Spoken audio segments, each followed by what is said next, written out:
दोस्तों, मौसम बदलते ही हर बार की तरह डेंगू, खांसी, जुकाम, वायरल बुखार, तरह तरह के वायरस और कई तरह की वायरल बीमारियां इस बार भी फैलने लगी हैं। आजकल जितने भी वायरल बीमारियां चल रही हैं, मौसम के साथ हर घर में फैल रही हैं। उन सभी के लक्षण करीब करीब एक से होते हैं, इसलिए जल्दी से ये भी पता नहीं चलता है कि हमारे घर में अगर बदलते मौसम में कोई बीमार हुआ है तो आखिर उसे क्या हुआ है। ऐसे में आपके लिए एक छोटा सा घरेलू नुस्खा लेकर आई हूँ, जिससे आप सर्दी, खांसी, जुकाम जैसी सभी बीमारियों से राहत पा सकते हैं। यहाँ पर हमने काली मिर्च का इस्तेमाल किया है। काली मिर्च पाचन शक्ति को बढ़ाती है, सर्दी जुकाम से राहत दिलाती है और दिमाग को तेज करती है।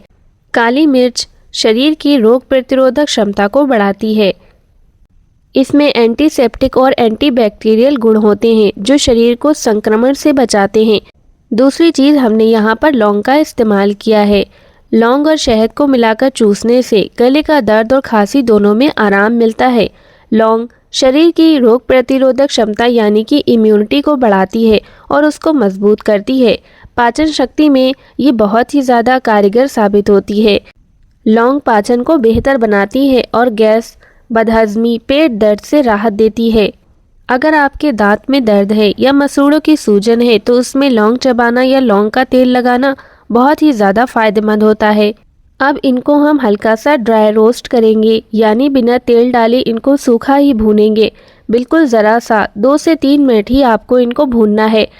हल्का सा रोस्ट करने से क्या होता है, इनके अंदर जो ऑयल होता है वो रिलीज़ हो जाता है, जिससे मसाले बहुत ज़्यादा फायदेमंद होते हैं। बहुत तेज़ आंच पर आपको नहीं भूनना है। उसके बाद आपको इसका पाउडर बना लेना है।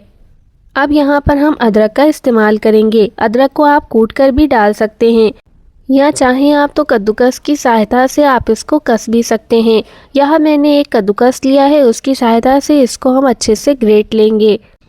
आप चाहो तो अदरक का रस निकाल कर भी यूज़ कर सकते हैं और अगर आप चाहो तो इसे ऐसे ही कूट कर भी डाल सकते हैं। यह आपके ऊपर है कि आपको इसे कैसे यूज़ करना है। अगर आपके पास अदरक नहीं है तो इसका दूसरा ऑप्शन ये है कि आप सोट पाउडर का इसमें इस्तेमाल कर सकते हैं। सोट असल में अदरक को सुखाकर ही बनाई जाती है और बाज़ार में सौट यानी कि अदरक का पाउडर बहुत आसानी से मिल जाता है। तो आप ये अदरक के रस की जगह सोट पाउडर भी डाल सकते हैं। यहाँ हमने अदरक को अच्छे से घिस लिया है।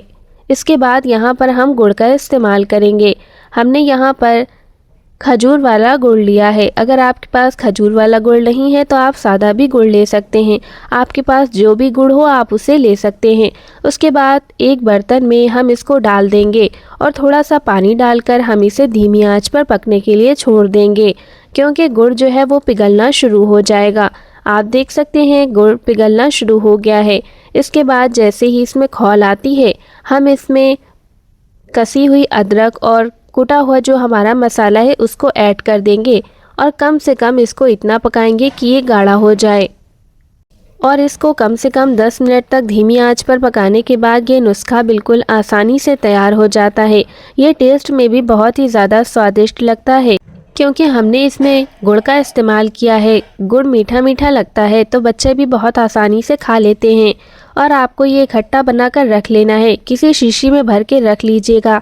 जब भी आपको ये यूज़ करना हो आप हर बार इसे तुरंत भी बना सकते हैं। अब बात करते हैं इसकी क्वांटिटी कितनी लेनी है, यानी कि कितना खाना है। तो बड़े लोगों को बस 1 चम्मच इसको खा सकते हैं और अगर आप बच्चों को दे रहे हैं तो बस आधा चम्मच एक बार में खाना है। बस इतना ही काफ़ी है। आपको किसी भी टाइम इसको खा सकते हैं, लेकिन अगर रात को सोने से पहले आप खाते हैं तो बहुत ही बढ़िया है। ये रात भर शरीर को गर्मी भी देगा और रात को उठने वाली खांसी नहीं उठेगी, छाती में जकड़न महसूस नहीं होगी, नाक बंद नहीं होगी तो नींद भी बढ़िया आएगी।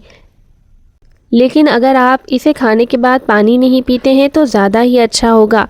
लेकिन अगर आपको थोड़ी मिर्च सी लगती है तो आप इसके ऊपर पानी भी पी सकते हैं।